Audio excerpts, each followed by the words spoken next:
line. But the fact is, this is becoming almost like a social norm. People see it almost every day on the news. There's been a terror attack somewhere. And my worry is that people in America are being desensitized because it's not happening to us yet.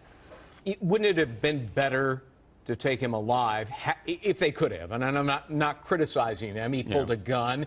They did what they had to do to defend themselves.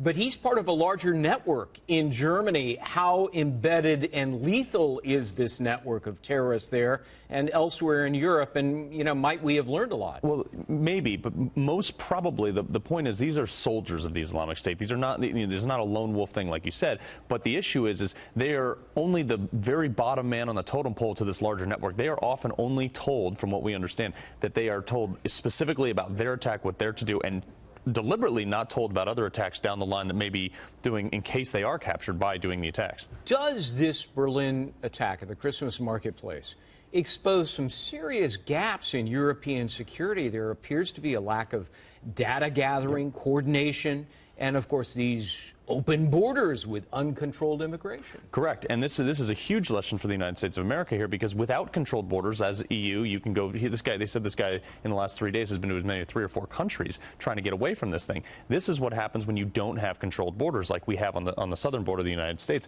People can come in and out freely, and we may not even know about it. So this should be a huge lesson in security. All right, the chairman of the German police union said this, quote, "The question 82 million Germans probably want an answer to: how many more ticking time bombs are roaming around here?" Fair question. Very fair question. And what we have to ask is, whose side are these leaders on? Whose side is Merkel on? Whose side is Obama on? Obama recently just took away the provision, I think it was this morning or yesterday, took away the provision that you could now ask people to, you know, Muslim immigrants or immigrants from radicalized areas to register. He took that off the table. We haven't used it since 2011, but he took it off the table. And you have to ask, whose side are these leaders on? Whose side is President Obama on when he's doing this? Almost like they're trying to set Trump up for failure. It takes months for security and police forces in Germany to make arrests. Often they have to let suspects go for lack of evidence. Their system of justice and proof and detention is different than ours. Are German police and security forces outnumbered and undermanned?